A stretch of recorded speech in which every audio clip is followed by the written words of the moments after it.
Welcome in to the Please Stay Inside podcast. I am Rob, here to talk with you once again.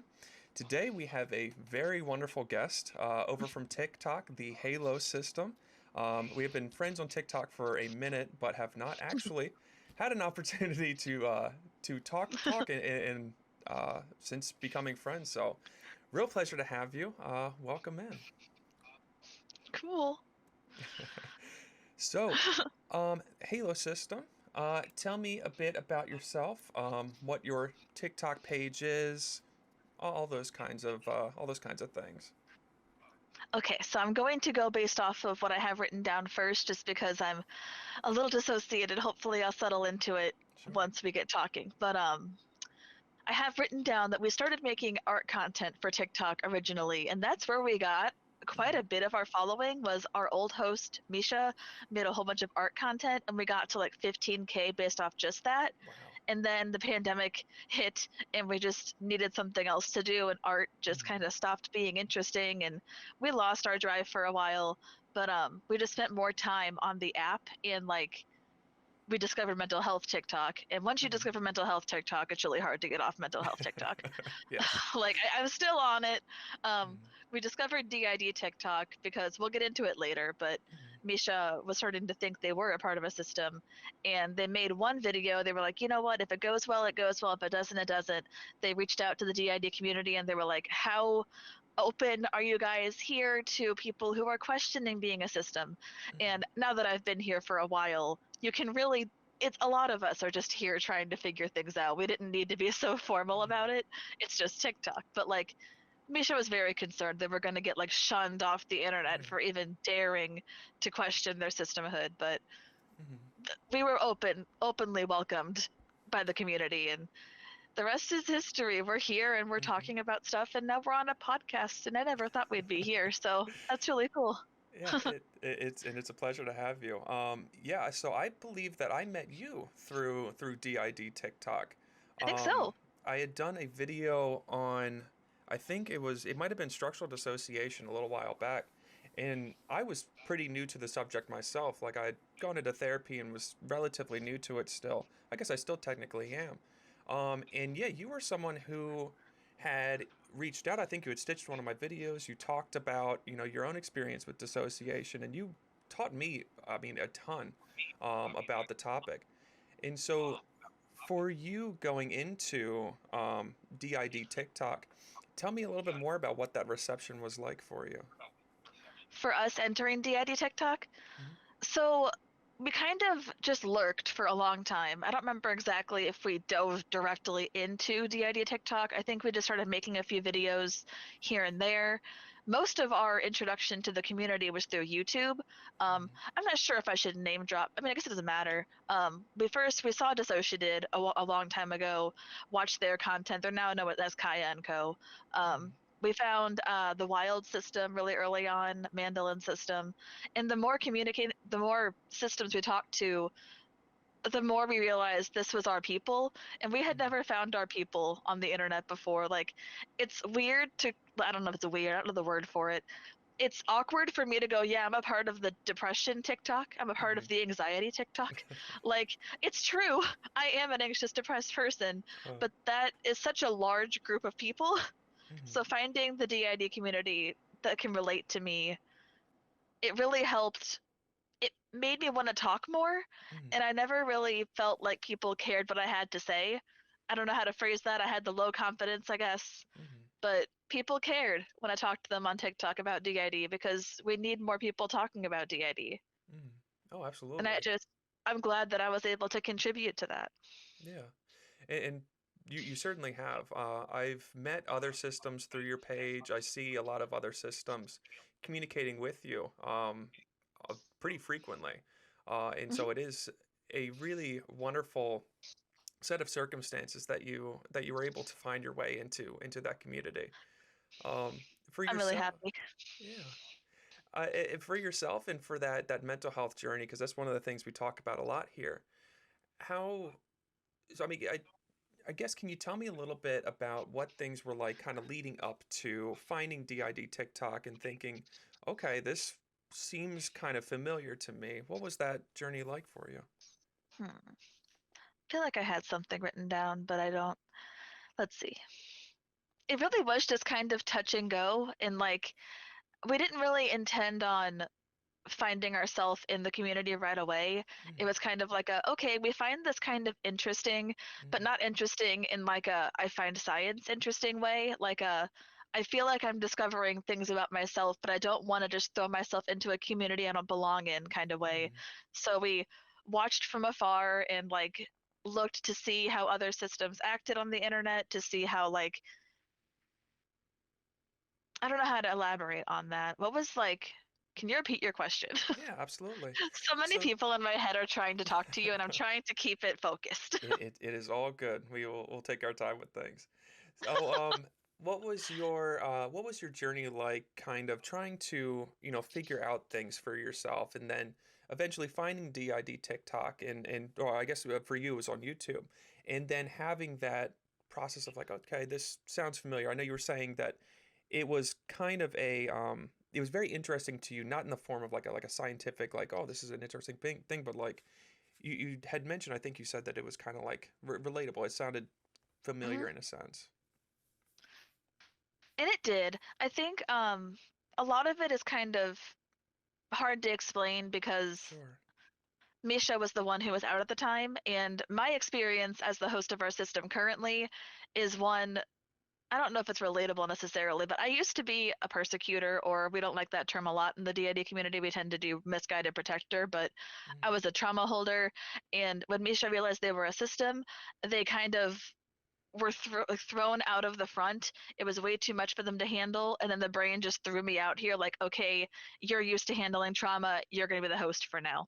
mm, And I'm still here like 2 years later. So, oh, by the way, it's Willow. I don't know if I explained who was fronting. mm. It's I was just Willow. about to ask. I forgot. I realized I hadn't even Uh, asked. it's me and Forrest, but I think Forrest is kind of just helping me be social.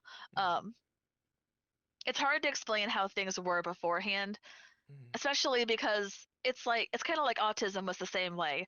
Once you learn that you are something, it's hard to remember not being that because mm, you've always been that. You just didn't have the words for it.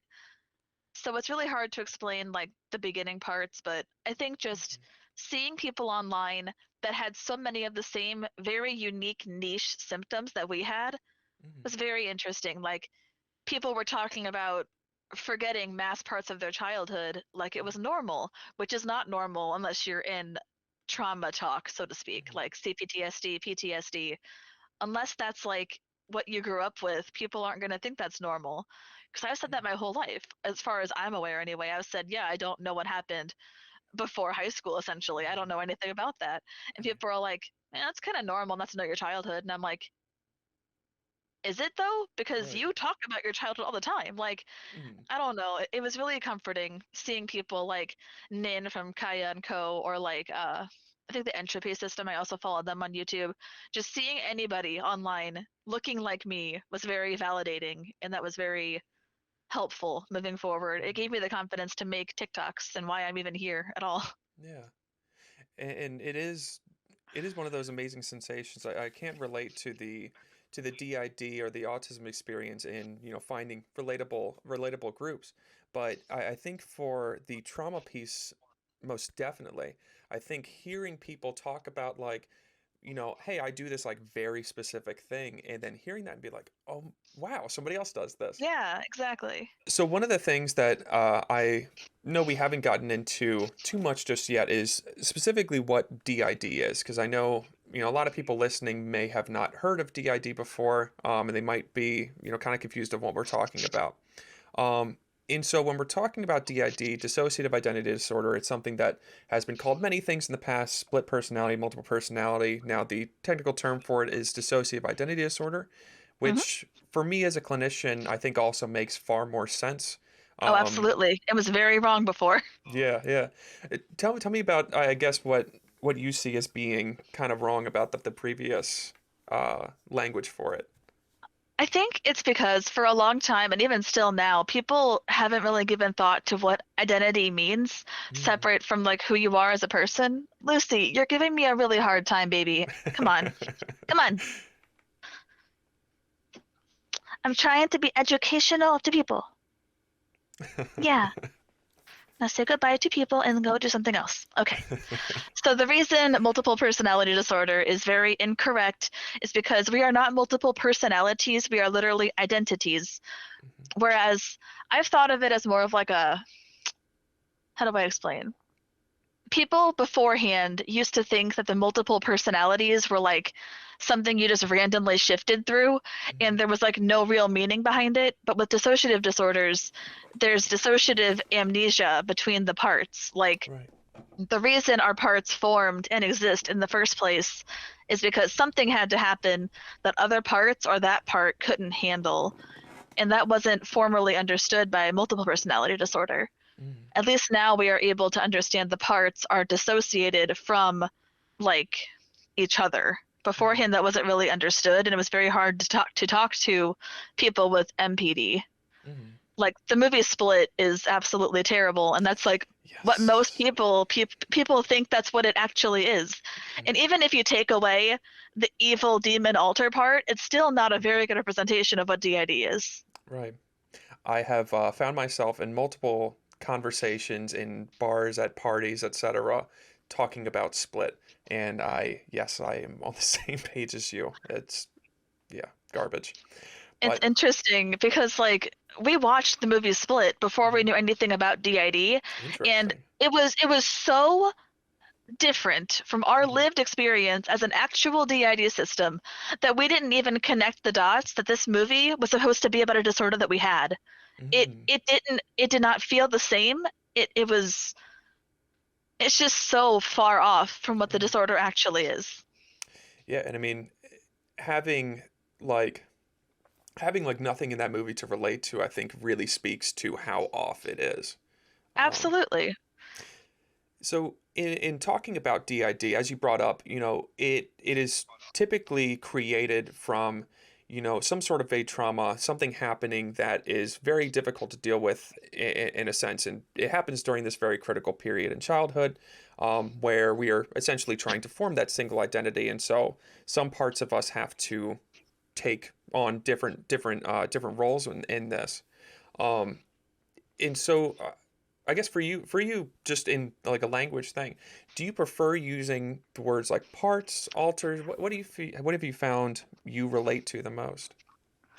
That is something we talk about a lot in the community. As far as I'm concerned, it just depends on um, like what you prefer. Mm-hmm. I know some people get really offended by the word alter because that implies that you're an alternate version of someone else. I Mm. don't personally view it that way because Mm-hmm. the words take on different meaning depending on Sure. what you and I personally just see the word alter as a name for the other parts in my system. Mm-hmm. I don't see it as alternate versions of us, but I Mm-hmm. can see why somebody might feel that way. So I definitely always Mm-hmm. ask. Like if you're talking to a system and you're saying the word alter and they seem to be uncomfortable with it, they may not even tell you they're uncomfortable, but I would just ask, like, hey, do you prefer Mm-hmm. parts? Do you prefer headmates? I think Mm-hmm. our preferred term, if we have the option, is headmate, but you'll Yeah. hear me use them all interchangeably. I don't personally mind. Mm-hmm. Like the chat, if you're in here, I'm sure most of my community is systems, so you can let us know what you prefer, and I'll let him Yeah. know when it shows up. But Mm-hmm. I think if I'm talking to people about DID in general, I'll use alter or parts. Mm-hmm. If it's me and my system, I use headmates or parts. I think it just depends on who Sure. you're talking to. Yeah, and I appreciate that information. I think it helps for us to be able to continue to have Mhm. conversations about DID and make it more accessible for people who might be having a little bit of difficulty understanding and they want to ask I agree. more. So I really do appreciate that info. Um, Yeah, I agree. you also, I know when you were talking about when you were talking about some of the different roles, you had brought up like the persecutor, and I know Mhm. that's, as you said, it's a term that you prefer to use different terms for it. Um, what are, I guess, some of the different roles that you've been able to identify within DID? So I do want to start out by Sure. saying something that it's further along in what you put on the interview list, but I'll say it now. Okay. Some systems, bar not all systems find their own way to interpret those roles. Like I think correct me if I'm wrong, people on the internet. I think System Wild, one of the first systems that I found on TikTok, they didn't even use the terms that we were used to. They have things like Mhm. pilot and co-pilot and stuff like that, Mm. whereas I would have learned host and co-host, and because they have like a whole, I think it's like a what is that Star Wars thing for like a deck, like they Ah. have like a whole deck. I don't know what it's called, but they have a whole different set of terminology they use. Mhm. But as far as the ones that are colloquially used, there's like host, there's co-host, there's protectors, gatekeepers, and you said persecutors, but like I said, I think as a community we're trying to veer away from the use of persecutor. Mhm. I Lucy, you She's never being act like this. she's being absolutely adorable. Oh well, good. Hopefully entertaining. Um, Persecutor, we tend to not like it, although, again, to me, it's just kind of a word. But if it becomes a big enough issue, especially with me and another system where we're talking and I Mhm. use the word and they don't like it, I won't use it out of respect. Mhm. Um, because persecutors literally are misguided protectors. They're not doing evil just for the sake of doing evil. Right. Even headmates that are like demon altars or like Lucifer or Satan or things that are like colloquially considered evil, even those headmates are not evil inherently. Mhm. They just have aspects of them that they've learned through trauma. That's how they coped. Mhm. And they may even be taking on the aspects of an abuser in real life. So Mhm. it's just really important, especially for me since I was a trauma holder slash persecutor in my past of the system. I just don't like being seen as evil because that isn't Right. what I was doing. Even if you're like self-harming or doing bad things to the body, you're not doing it because you are like trying to be evil. You're doing it Mhm. because it's a learned behavior, it's a coping Mhm. mechanism, and we should be approaching all of these things with empathy and not with judgment. And that's why we Mhm. hate splits so much because they put all Mhm. of that evilness onto an evil demon altar and we're Right. like, it doesn't even connect to your trauma. This doesn't make any sense. Right. And when we're talking about trauma in general, there can be so much. A lot of times people can talk a lot about like maladaptive coping skills, and they can talk about all of these, that we can really demonize coping skills in general. And when we're talking about DID, I totally agree. The language should, and the way we talk about it should also reflect that, this is all people trying to do the best that they can with what they've Exactly. got. I think people really somehow manage to forget that DID is we are all different, unique people in here, and it's not like we're just. That's why we tend to kind of even derive away from roles, even though we do Hmm. kind of fall into roles. Sure. It's kind of like thinking about it's how do I phrase this? It's why internal family systems work so well because you can imagine a part of yourself being like a mom. But just Hmm. because you're a mom, that doesn't mean you don't like to gamble, you don't like to go hang out with your friends and do all Hmm. these different parts of you. Like every individual in my system, in our system, has different aspects of them. Right. Just because I'm the host, it doesn't mean that I couldn't possibly tap into other parts of our system. It Hmm. doesn't mean that I'm not more than that. We are more than just our role in the system. Right. And one of the things that I find sometimes, I know at least for like when I was first being introduced to the concept of DID, one of the parts that is very difficult for myself to kind of wrap my head around is the fact that everybody within a system is an individual, you know, Hmm. and I guess what all goes into that? Like, do just to like for the sake of education, do ages range, do interests, hobbies, personalities, how does Yes. all that range? The way that I always explain it to people is we are just as different as you and I are. Hmm. Like, there is no way for you. I don't, it's so hard to explain, but I also had to learn this. Um, I feel a little blendy. I think Misha's trying to help me understand things. So I'm like, Hmm. because like I said, it's hard for me to think back that far because I, Sure. I was a different role before the host. But I know Misha had a very hard time accepting that we were all our own individuals. Hmm. And I'm trying to like parse it. I have so many people in my head talking right now. Take your time. definitely ages and such range because we have littles in our system. And when I Mhm. tell you that that's such a hard thing to understand from like a host perspective, understanding there is a literal 8-year-old in my head who is not me, who identifies as a girl when I don't. She will tell you she's an 8-year-old girl who loves Rainbow High and drawing and Bluey. And that Mhm. is her, and she is her own person. I am not that. And Mhm. when you start to learn that you have DID, if you ever reverted to that part of yourself and people told you that you were acting strange, you learned to compartmentalize that as a part of you. The Mhm. world really tries to like force you into singlet, even if you're Right. not. And it's just, it takes a lot of unlearning to get to know who you and your system mates are because society really pushes you to be one person. Mhm. And like, we are all just so ridiculously different. Mhm. And it's hard to even explain it because like how do you explain the difference between you and your brother? Like Right. we're just inherently different, Mhm. and it feels weird for me to even have to explain it. Yeah, blue is Yeah. amazing. um God, it's really hard to explain. If you have more Sure. questions I can try to answer them specifically, but Sure. I I feel like you have put it very excellently in a way that at least for myself makes a ton of sense. I think even like good. the comment of being able to say like, tell me how are you different from your brother? That Yeah. I think really, yeah, that really drives it home for me personally. So given that everyone is so different, how does that affect, the way that that the body expresses itself, in terms of like things like gender identity, what you're wearing that day? How does that differ for everyone in terms of It's like who's fronting wild. that day? When I say we have so many different clothes, especially I think the ones that you see the most of on our page is me and Forrest. We're the ones who kind of make the most content. And despite the fact that we are so connected at the hip, me and her, we are Hmm. so different because if we had our ideal bodies, she would be this like pretty flower princess living in the woods with long brown curly hair. And Hmm. she loves this body we're in. She wants it to be thinner and like a different skin color slightly, but she's okay being female. Hmm. Whereas I want to be like a femboy.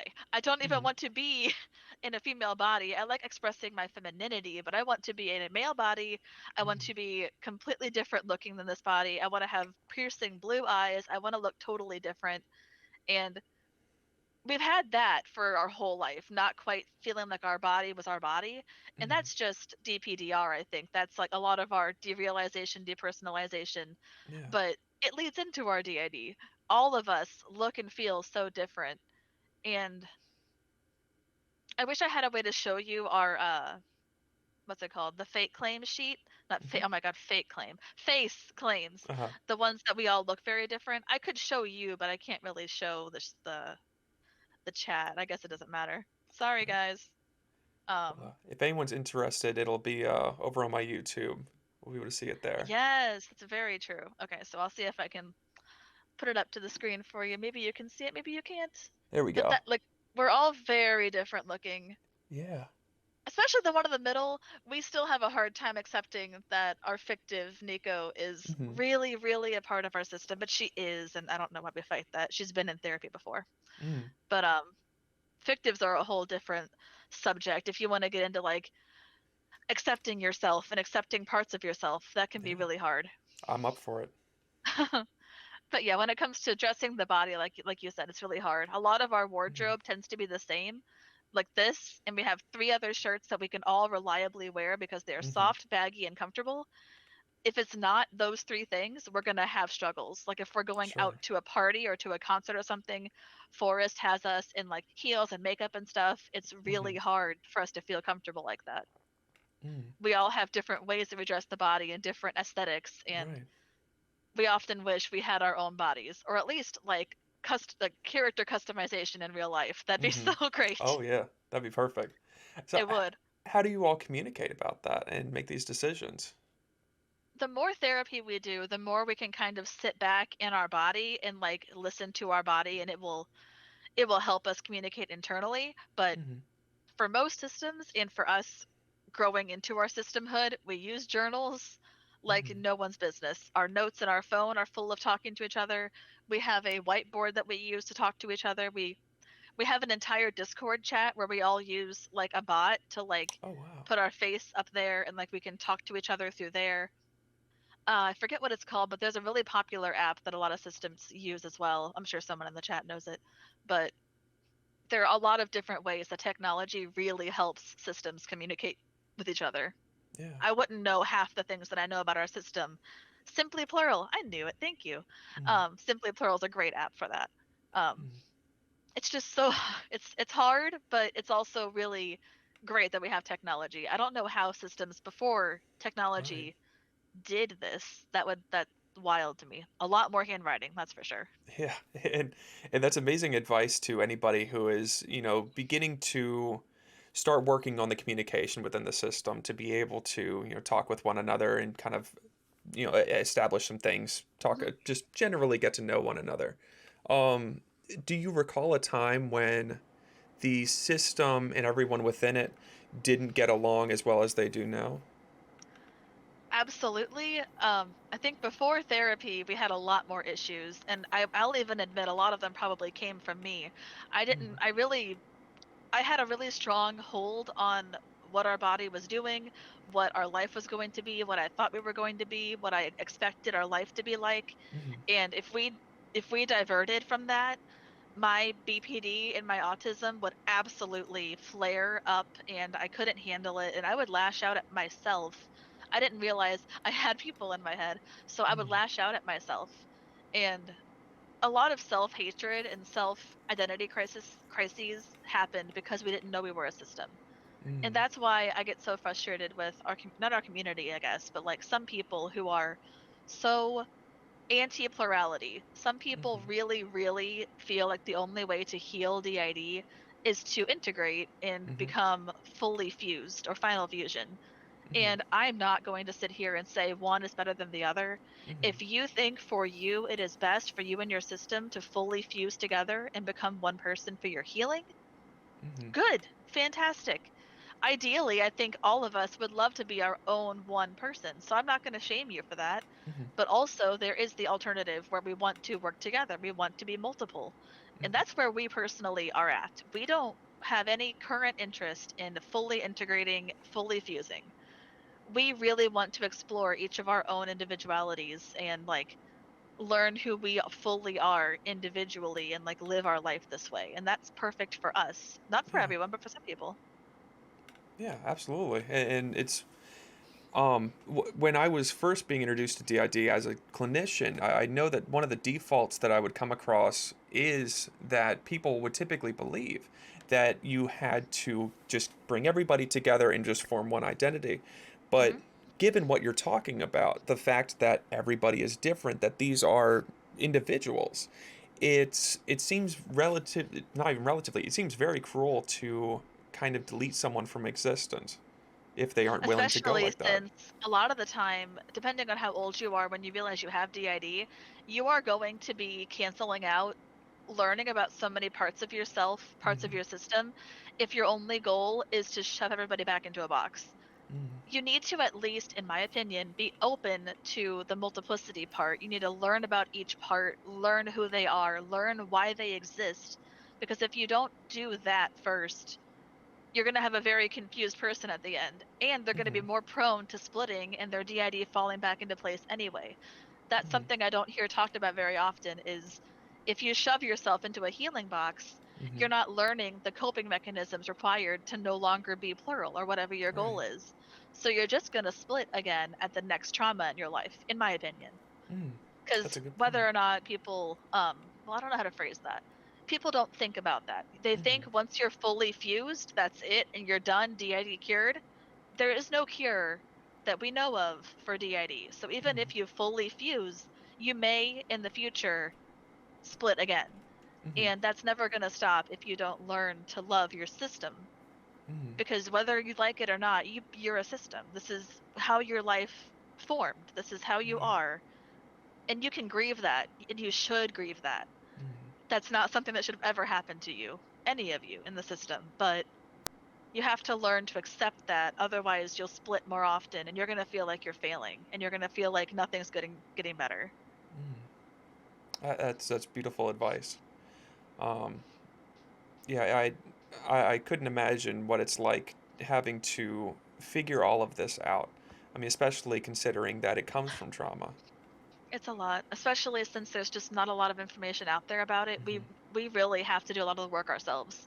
Mm. I've said it before jokingly, but I've never met a stupid system. We have Hmm. to do so much inner work just to even accept that we are a system. Mm. Some people won't even accept that they have parts of self, let alone a system. Hmm. Like, not to put my mother on blast, but she has a lot of different parts of self and she won't Hmm. even accept those. So, Hmm. like, it takes a lot of introspection to realize that you're a system. And Hmm. you're going to fall back on it all the time. Like, we Yeah. have a full on page and a diagnosis surrounding this disorder, and we Hmm. still feel like we're faking it sometimes. And Hmm. it's such a wild thing. Yeah. I've literally asked myself, like, I've asked parts of my brain, are we faking this? Are we, plural, faking this? No, we are not. You just use the we. Hmm. It's wild what our brain will do to try to keep us safe. Oh, absolutely, absolutely. And it's unfortunately one of the things that I sometimes see on TikTok is that there are people who will very outright claim that it's not a thing. Oh, for sure, but they're stupid? No. Well, they're not educated. They don't Hmm. know. Yeah. Yeah. If you are outright denying DID, you're denying science, you're denying the DSM-5, Hmm. and we're just not at the same level of education, friend. Hmm. Like, go do education and then come back to me and we'll talk about it. Hmm. It's okay if you feel on a philosophical level that science is wrong and you want to have a conversation about identity and what it means to be a person. We can Hmm. go there. We Oh can yeah. have that conversation. But you're not going to come to my page and hate people on my page because you think DID is fake. Hmm. Like, you don't even know me. It's I don't get that argument. Yeah. How do you all deal with that kind of thing when it comes through? A lot of systems, mine included, have specific headmates that help us deal with that. Mm. Ours is Sage. He is a system manager, or they, I don't know. He's very internal and he helps us filter all of that out. So we either delete it Mm. immediately, or if he feels like we have the coping skills, we'll respond to it. But he won't Hmm. even let us see it or perceive it if he doesn't feel like we can handle it, Hmm. which not all systems have that, but I'm very grateful to be able to rely on that personally. Yeah. We didn't even have Sage until we got bigger on TikTok. He Mm. specifically developed just to help us deal with the internet pressure. And I know I'm not alone in that. I've heard of other systems creating that because having a bunch of eyes on you at once can be traumatic for some people, Hmm. especially if they're mean and denying you your existence. Hmm. So it can be important to have that part of you, part of your system. Yeah. Good on you, Sage. You're doing Yes, wonderful work. we love our Sage. So I know one of the other things that you talk about on your TikTok is having borderline personality disorder, which is also another greatly misunderstood, Absolutely. greatly misunderstood condition. Um, so given that with BPD can sometimes come some difficulties with self-image, how have you found that plays into everything? Well, to begin with, we definitely knew we had BPD before we knew we were a system. That Okay, was the first thing Misha ever realized was wrong with us. I don't want to say that, but like the first thing that we were dealing with was the BPD. And sure. we actually found BPD through a YouTuber named Anthony Padilla. He was doing a like interview podcast thing Mm-hmm. with a bunch of borderlines. Mm-hmm. And we're sitting here listening to this, and all these people again are just describing our daily life and our struggles, and it's the same thing with the DID revelation. We're Mm-hmm. sitting here like, oh wow, we have we me Misha, whoever has this is literally it. This explains why we don't know who we are ever. This explains everything. It didn't. It Mm-hmm. explained half of it. We have DID also, Mm-hmm. but it definitely also affects our DID in a lot of ways because I think we either made a video about it or it's in our drafts, I forget, but our DID specifically is affected by our BPD because our BPD creates headmates in twos, and I don't know anybody else, maybe this is a common experience, maybe it isn't, but our system has always created two headmates whenever Mm-hmm. we split. And I think it's because of the black and white thinking. We need those two headmates to have those two ideals, and our brain has always created two. So when we have littles, we have Dakota and Dylan. For me, it was me and Forrest. And then with the hosts, it created Misha and M. Like, for whatever reason, our brain forms in twos, and our therapist seems to think that is a part of our DID and our BPD, like merging together, Mm, which is very interesting. weird and interesting. I haven't heard that anywhere else either, but Me neither. That's fascinating. And I just totally speculating. I would imagine that would explain some of the, I guess, the relationship between you and Forrest. hmm That, because I know you mentioned that you two are, you know, you kind of switch, you share like the same role yes. sometimes. I would say so, especially before I became the host. Like, we were absolutely inseparable and we Mm-hmm. almost always front together. And if we're not co-con together, she's like behind me watching me, or vice versa. I'm watching her do something. Mm-hmm. And I think people misconstrue that as me pretending to have really, really good communication with my whole system. But Mm-hmm. really, it's just that me and Forrest have great communication with each other. And Mm-hmm. then therapy is helping us connect with the rest of our system. Mm-hmm. I'm interested, and I don't want to get too into what you do in session because that's your session. But is there a certain modality that you all have been doing? In therapy, Mm-hmm. so honestly, she's just been so nice treating us like individuals. That has been the most important thing for therapy, because therapists in the past have just treated us like lab rats. Mm-hmm. And I'm not really going to get too much into it because I know that I'll bring somebody that I don't want to bring out right now. Sure. But a lot of therapists don't know how to approach DID. They just think that we're internal family systems. Hi, T virus system. Um, they want to get to understand the disorder and not the people behind the disorder. Mm. So we've had a lot of therapists treat us like, okay, yeah, so what is Logan's deal? And I'm like, I don't know what Logan's deal is. You're gonna have to get Logan out here talking to you. I don't know how Mm. to tell you about Logan. Right. Like, and it's the same for other parts. I can kind of tell you about Forrest and Misha, Mm-hmm. because Forrest is my twin in the system and Misha was the host before me. That Mm-hmm. I don't know the rest. That's why I have this disorder. Mm-hmm. Yeah. But like, yeah, our current therapist is very good about addressing us at the beginning. It's been about 3 or 4 months now, and she literally can almost always tell who's fronting when I Wow. jump into session. Yeah. And that's a beautiful thing. Yeah, that is phenomenal. And I mean, that is an amazing to get from a clinician. And I feel like everybody deserves to have that kind of experience. I agree. And she wasn't even a DID specialist. She's just a Yeah. trauma specialist who cares about her patients. Yeah. Oh, And it's that just is, beautiful. yeah. They, every therapist needs to be like that therapist. And like, it's worth noting that like you really have to be patient with some Mhm. therapists. As a traumatized person or a traumatized system, we thought about giving up on her so many times because she was being really careful with us, and Mhm. that's such a blessing to have. She wasn't Yeah. throwing us into traumatic situations like, okay, what do you think caused your DID? A sexual trauma? What do you think it was? Mhm. She wasn't doing that to us. She was easing us into it, and it almost offended our BPD. We're like, why aren't you giving us the hard questions? Why aren't you actually making us heal? I Mhm. don't feel like we're getting anywhere with our therapy.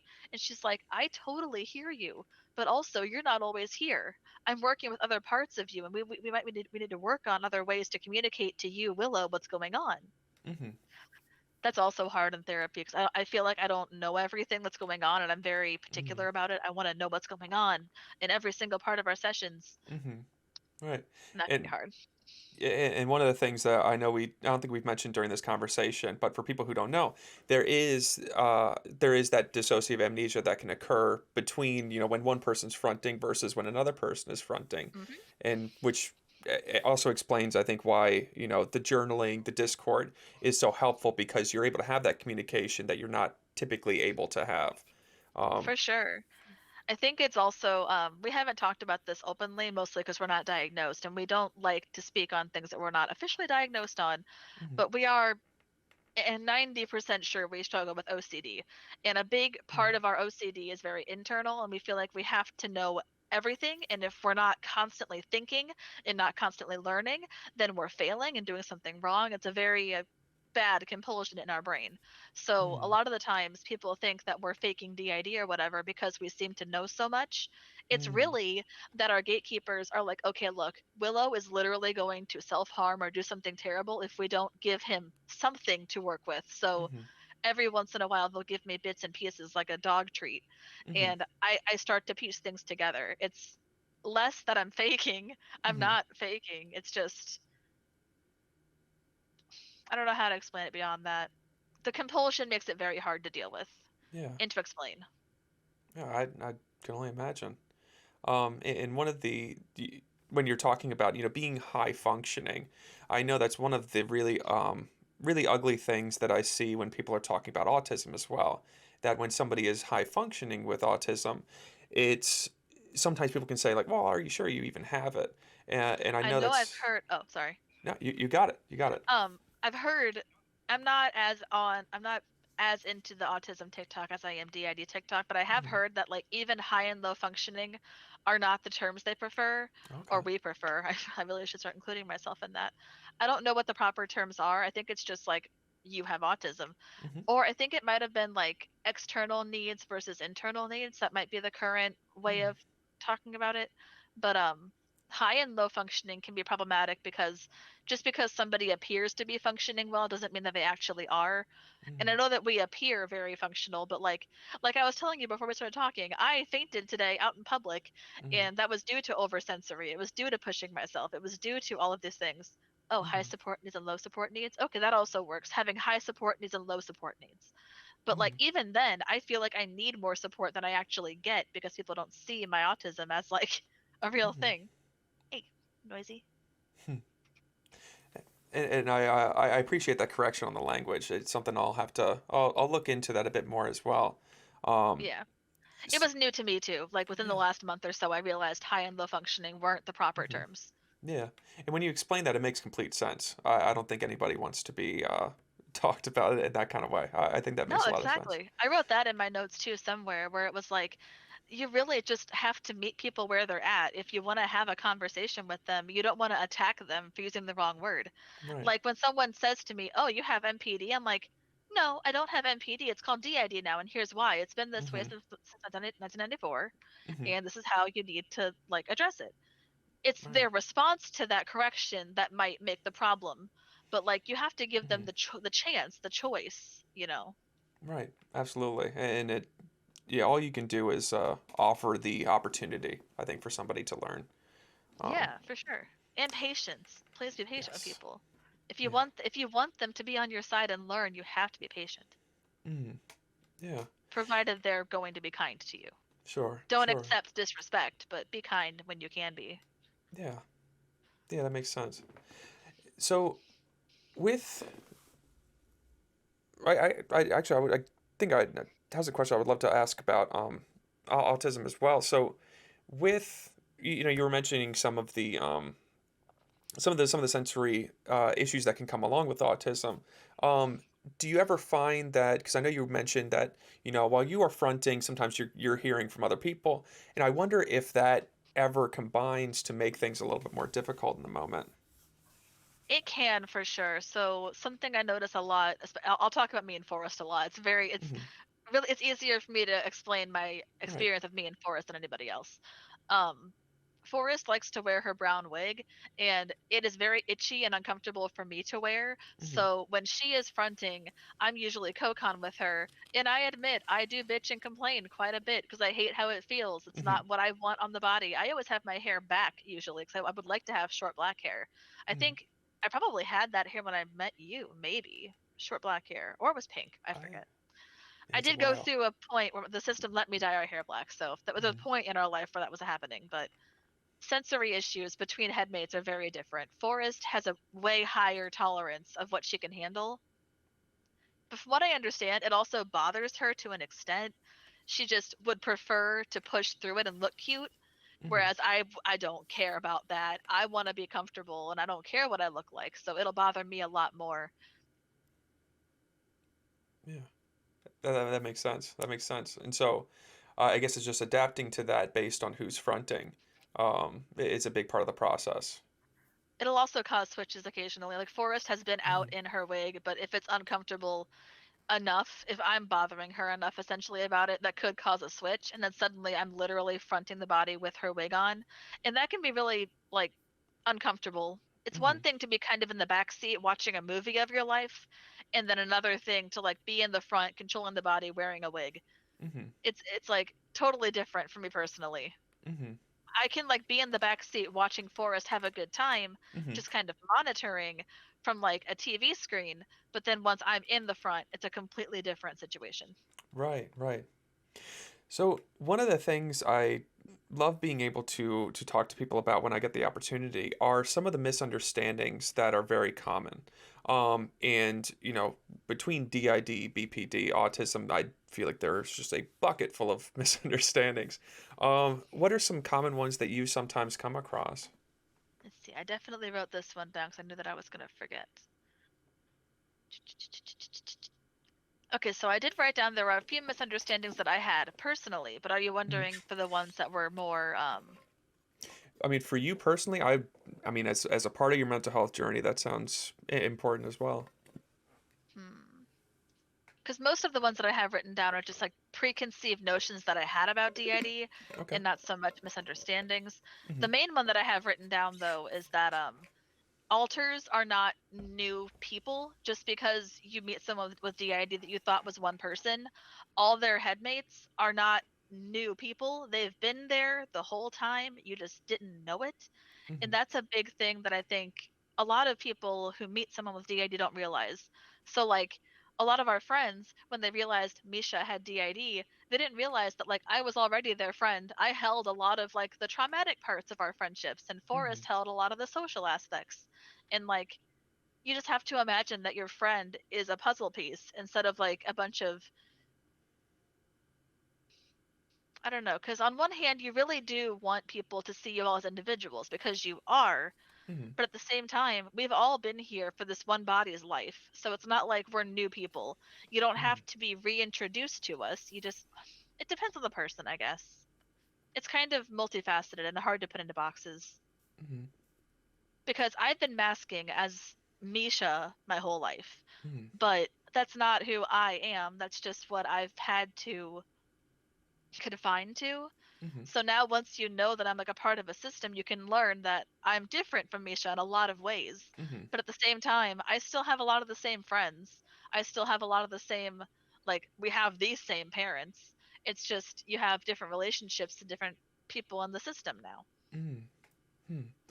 Patchwork quilt is a great way to look at it. Actually, I have that book. If you haven't seen this book, you should read it. Um, boop-a-doop. This one. It's a really, really good book explaining what DID is and like how it forms and different parts of the quilt get used for different things. And it's just a really good book. Thank you for bringing that up. Writing that down for sure. Um, Yes, it's a very, very good book that I recommend to everyone. I gave it to my parents and they didn't mhm. read it. Oh, how Anyway, did people around you respond when you had discovered that you had DID and you were trying to share that? incredibly different per person. So why do you jump on things? Um, Different per person. My brother found out because we had a panic attack and just threw it all at him at once. Mm-hmm. So he got the probably the worst of it. My partner at the time took it very well. He knew something was up with us. He just didn't know what it was because Mm-hmm. one day we'd be super happy to be dating him. We'd love him so much, and the next day we would ignore him and have nothing to do with him. And we thought it was just the BPD, but really it was some of us didn't want to be dating him, and some of us Mm-hmm. did. And it just and our parents didn't really take it too great. They don't I don't think my dad really understands what's going on. Mm-hmm. And I think our mom I think my mother might also have DID. That's just me. Um she doesn't like to think about unpleasant things or trauma or anything like that. So the Mm-hmm. fact that I have a trauma disorder does not really sit with her. She likes the dollhouse. She likes things to appear Mm-hmm. perfect. And Mm-hmm. there's nothing perfect and amazing about having DID. You can't really Right. And I'm not quiet about it. Like I have a Hmm. whole TikTok. I don't Right. if you're talking to me, we're going to tell you who's fronting, we're going to tell you why we're in a weird mood, and we're like that. We're not going to sugarcoat it anymore. We've been Mm. doing that our whole life. Yeah. What did it take to get to that point? Kind of trauma, but there was a point at an old living situation where we couldn't take it anymore. Everything Hmm. was too much. The pandemic hit. The pandemic is really what threw us over the edge. Like everything we thought we knew in our life was completely different. Hmm. Kitty cat. Hmm. Everything just changed in our life, and there was suddenly no reason to hide the DID. Like if the world's going to end, we're all going to live our life individually, and we're going to get to know each other. And like Yeah. what's the worst going to happen? We're going to die. Like we're Hmm. already in a pandemic. Uh-huh. If we die, we're going to die. It's fine.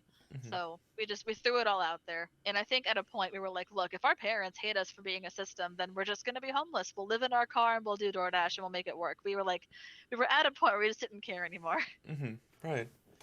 I think desperation is a lot of systems experiences. Maybe not. I hope not.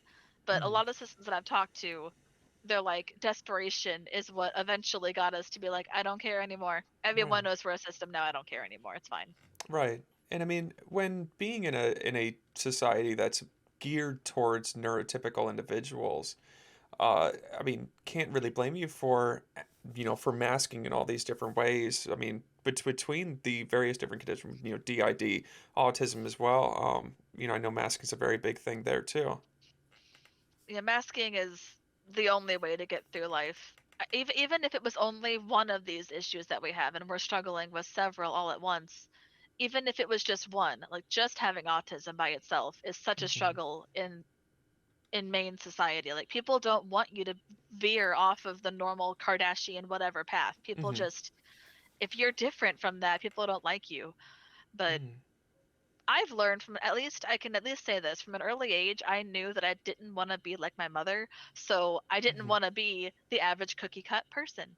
Right. I wanted to be alternative and different. So realizing I was a system for me personally wasn't as big of a deal as it was for Misha, who was trying to conform and be as normal as possible. Hmm. I hear you. It can be hard. Yeah. Are there parts that still have difficulty accepting that they're part of a system? Yeah. That can vary. So we do have Sure. parts like we have our persecutor or our misguided protector, Tori. She knows that we're a system, but outright denies it and just doesn't care. She doesn't want Hmm. to be a system, and when she's out, she acts like we're not one. She will actively ignore journals and whatever. Hmm. Um, and that's not me shaming her. It's Hmm. she's learned to be an individual, and Right. it's honestly her right to wish she was one person. Hmm. Um, and then our littles, I don't think they deny it, but they tend to just forget. Hmm. Like one is 4 years old and one is 8, and they have other priorities when they're out. Hmm. They don't care about being a system. They want to play with their dolls and draw. Hmm. Right. It is interesting though. The littles tend to communicate with us really well, even if they don't know that they're a part of a system. Hmm. They still know that there are people in their head, even if Hmm. they forget that it's DID. They will call out to us now that they know we have names. They'll be Huh. like, "Hey Willow, can you help me draw?" Or "Hey Willow, can you help me do this?" And like it literally we communicate like that. But then when we talk about systemhood and trauma and stuff, they don't absorb it. They're 8 and 4. They don't Right. know. Right. They're chilling. They're having a good time. They just wanna, yeah, like you said, draw and play. Yep. Oh, Very, very much. I And I love mean, we're that. all kind of like that. Like Sure. the teenage parts too. Like I mean, teenage. Like I'm not one of them. I identify as 17 for the most part, and then I kind of age up to 24. Hmm. So it just kind of depends. And our body is 28, I think. We all have different things. Like I'm a huge gamer, but Forrest could care less about gaming. She wants to Hmm. paint her nails and do makeup. Hmm. Like Violet would love to just go drink at a bar or something. Like we all Hmm. have very different interests too. Yeah. Our relationship with the system can vary depending on that as well. Sure. Sure. I mean, you find yourself in one position, but you're wanting to do something else. I can Yep. certainly see where the conflict can come from. Yeah. So I mean, I first and foremost, I appreciate so much you coming on and talking and everything. Yeah. And I know that you know you advocate so much for the experience on TikTok, that whether it's DID, autism, BPD, what have you. And I do see that so many people come to you to ask questions and to talk about things.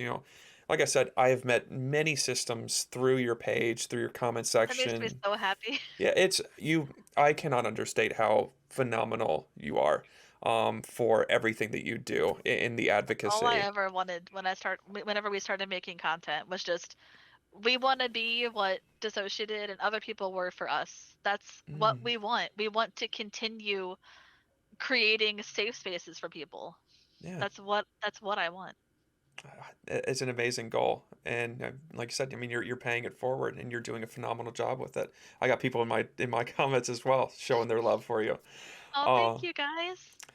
so I guess just to kind of as we bring things together, what do you find just in like the mental health field in general? I'm continuously trying to learn as a clinician, and I know that a lot of people in the field are continuously trying to learn.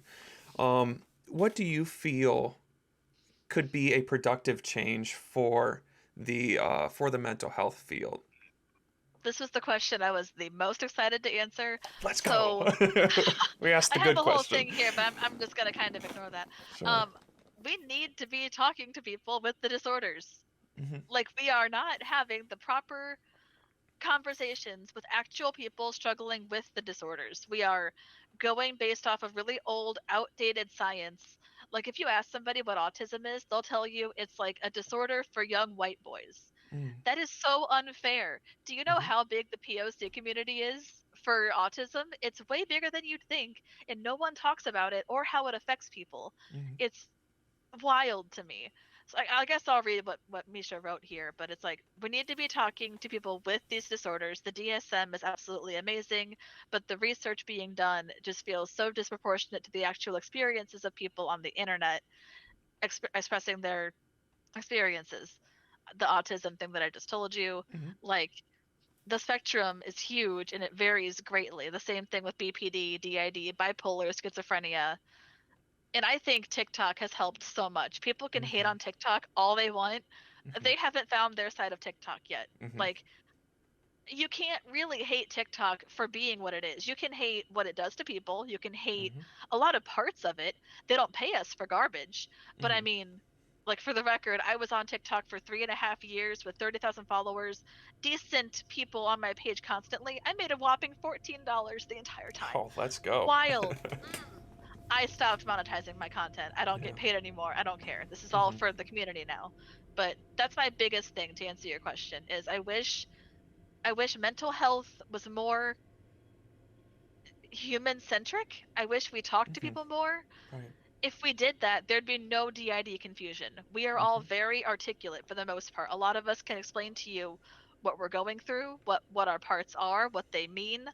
Like if we gave people the chance to express their disorders and talk about them from a human point and not from a textbook point, people wouldn't be so scared of mental health. Right. I I agree with that point 110%. I think being able to talk to the communities that are experiencing it, being able to talk to individuals, doing more qualitative rather than quantitative research, I think Yeah. would go such a far way in better understanding things. And you're absolutely right. TikTok has done so much to, I think, give people their communities and bring people together to allow them to find people who they feel like they can relate to and find explanations for like what is going on with me. Um, Yes. it's helped me even as a clinician. Like we like to believe that we are prepared and that we know a lot. I learn something new on TikTok every single day about mental health, and you're right. We can find our communities. It takes a little bit of time for sure, For following the right sure. hashtags and all that. I can only imagine how helpful it is as a clinician and a therapist to see TikTok. You can actually see Hmm. what your clients, quote unquote, and Yes. people like them are thinking. That's Hmm. wild and amazing. Yeah. It's the same with self-diagnosis. We didn't really Hmm. get into it, but self-diagnosis is so so so valid. Absolutely. If nobody hears anything else that I ever have to say to them, please self-diagnose yourself. Hmm. It's not the same thing as diagnosing clinically, but it is so important for you to have that for yourself. Sometimes Yes. people can't get physically diagnosed. Hmm. And honestly, it might not even be the right choice for you. It might take away some of your rights in some states. Hmm. Just do your research, and if you think you fit in a box and that box helps you and it has people you love and can connect to in it, you're valid. I don't Hmm. care what anyone says about it. Yes. All that matters is that it makes sense to you and that you feel like it fits for you and it helps you to grow. Is, Exactly. yeah, far more important than what one clinician will tell you and then the other clinician will tell you something different and you have just spent all this money trying to figure it out. Right, it's so expensive. I didn't It's even get into unreal. that, but awful. The Oh, amount of money we spent. we could do an hour about the pay Yeah. for healthcare system. Um, but yeah, so again, appreciate you a million times over. Would love to go ahead and give you a chance to, plug your content, talk a little bit about your page. Oh, okay. I've never done this before. So I'm the Halo system or retro hockey stick anywhere online. One of those two will you'll find our stuff. We're only really active on TikTok though. So if you are interested in talking to us more about DID content or BPD, autism, OCD, we'll try to get into the OCD more, although we're still kind of self-conscious about that one. Hmm. We are so open to asking any questions. And I know specifically for Rob's content and their page, you might not know things about DID and you might have questions that you're like, "Oh, well everybody here seems to know this thing, so I'm not going to ask the dumb question." If you're curious, please ask. And if you're anxious about coming off angrily, put /gen for genuine. Like everyone will answer your question more or less we'll be a lot happier to answer your question if we know you're being genuine and not being mean. Hmm. We will always answer your question if it's /gen because we're like, oh, okay, this person is genuinely wanting to learn. And I will never turn away someone who's asking a question genuinely wanting to learn. It'll make everyone's life so much easier if we're all asking questions and learning and helping each other. Mm. So that's my plug for the Halo system everywhere. That was perfect, perfect. Halo System, thank you so much for joining us once again. Thank you all so much for listening. Once again, this is the Please Stay Inside podcast. I'm Rob. Thank you all so much for being here.